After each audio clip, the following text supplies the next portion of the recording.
Israel Hamas സംഘർഷങ്ങൾക്കിടയിൽ ഞെട്ടിക്കുന്ന സംഭവവികാസങ്ങൾ report ചെയ്യപ്പെടുകയാണ്. ഫലസ്തീൻ തീവ്രവാദ ഗ്രൂപ്പായ ഹമാസ് തിങ്കളാഴ്ച 2 പേരുടെ മരണം പ്രഖ്യാപിച്ച് ഒരു പുതിയ വീഡിയോ കൂടി പുറത്ത് ഇറക്കിയിരിക്കുകയാണ്.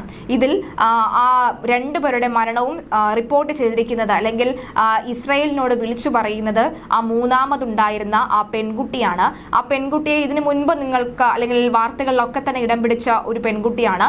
ഇതിനു മുൻപ് അവർ ഇത്തരത്തിൽ കാമുകനോടൊപ്പം സഞ്ചരിച്ചിരുന്ന ഘട്ടത്തിൽ കാമുകനെ അടിച്ചു താഴെയിട്ട ഈ പെൺകുട്ടിയെ ഹമാസ് നേതാക്കൾ അല്ലെങ്കിൽ ഹമാസ് പ്രവർത്തകർ തട്ടിക്കൊണ്ടു പോകുന്നത് വീഡിയോയിൽ കാണാമായിരുന്നു. അതേ പെൺകുട്ടിയാണ് ഇപ്പോൾ ഇവിടെയും ഉള്ളത്.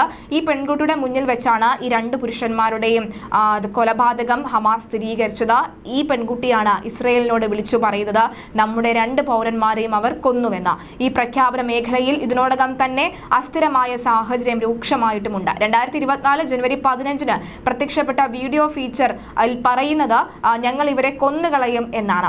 ഒക്ടോബർ 7 മുതൽ ഗസയിൽ ബന്ദികളാക്കിയ 2 പുരുഷന്മാരുടെ വിയോഗം പ്രത്യക്ഷമായ നിർബന്ധത്തിന് വഴങ്ങി ബന്ദികളാക്കപ്പെട്ട 26-കാരിയായ യുവതിയാണ് വെളിപ്പെടുത്തിയത്.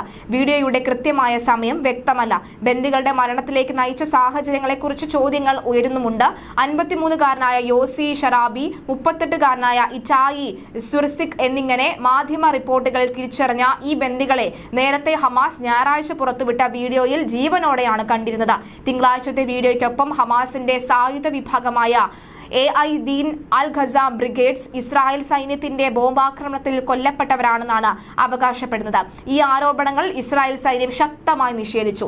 സൈനിക വക്താവ് ഡാനിയൽ ഹഗാരി ഈ അവകാശവാദം നിഷേധിച്ചു. ഇത് ഹമാസിന്റെ നുണയാണെന്നും ഇവർ തടവിലാക്കിയ കെട്ടിടം ഞങ്ങളുടെ സൈന്യം ലക്ഷ്യമാക്കിയിട്ടില്ല എന്നും പറയുന്നു. ഇസ്രായേൽ സൈന്യം സമീപത്തെ ലക്ഷ്യങ്ങളിൽ ആക്രമണങ്ങൾ നടത്തിയതായി അദ്ദേഹം സമ്മതിക്കുകയും വിഷയത്തിൽ നടന്നുകൊണ്ടിരിക്കുന്ന അന്വേഷണം സ്ഥിരീകരിക്കുകയും ചെയ്തു. ഇസ്രായേൽ ഹമാസ് യുദ്ധത്തിൽ ഗണ്യമായ വർധനവ് അടയാളപ്പെടുത്തുന്ന ഒക്ടോബർ 7 ആക്രമണത്തിൽ ഏകദേശം 250ഓളം തീവ്രവാദികൾ ബന്ദികളാക്കപ്പെട്ടു. 132 പേർ ഗസയിൽ അവശേഷിക്കുന്നുവെന്ന് ഇസ്രായേൽ ഉദ്യോഗസ്ഥർ റിപ്പോർട്ട് ചെയ്യുന്നു. ഇതിൽ 25 പേർ മരിച്ചു. അടുത്തിടെ നടത്തിയ ഒരു പ്രസ്താവനയിൽ ഹമാസിന്റെ സായുധ വിഭാഗത്തിന്റെ വക്താവ് അബു ഒബൈദ ബന്ദികളുടെ വിധിക്ക് ഇസ്രായേൽ നേതൃത്വത്തെയും സൈന്യത്തെയും പൂർണ്ണ ഉത്തരവാദിത്വം ചുമത്തിയിരുന്നു. അടുത്തിടെ പലരും കൊല്ലപ്പെട്ടിരിക്കുകയാണെന്നാണ് സൂചന.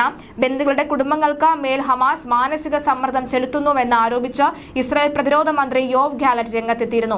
ഗസയിൽ വെടിനിർത്തൽ നിരസിച്ചതും ആ ഘട്ടത്തിലാണ്. ബന്ദികളെ മോചിപ്പിക്കാൻ സൈനിക സമ്മർദ്ദം അനിവാര്യമാണെന്ന് അദ്ദേഹം ഊന്നിപ്പറഞ്ഞിരുന്നു. സ്ഥിതിഗതികൾ കൂടുതൽ തീവ്രമാക്കിക്കൊണ്ടേയിരിക്കുകയാണ്. ഷറാബിയുടെയും സ്വിർസിയുടെയും മൃതദേഹങ്ങൾ കാണിക്കുന്ന ഹമാസിന്റെ തുടർന്നുള്ള വീഡിയോ പ്രത്യക്ഷപ്പെട്ടു കഴിഞ്ഞു. അവർ ഇസ്രായേൽ ആക്രമണത്തിൽ കൊല്ലപ്പെട്ടുവെന്നാണ് ഈ അർഗമണി അവകാശപ്പെടുന്നത്. അതായത് അർഗമണി എന്ന് പറയുന്ന ആ പെൺകുട്ടി ഇസ്രായേലിന്റെ തന്നെ മറ്റൊരു ബന്ദിയാക്കപ്പെട്ട ഇസ്രായേൽ പൗര കൂടിയാണ് ഈ അർഗമണി. മലയാളി വാർത്ത plus, like, share and subscribe.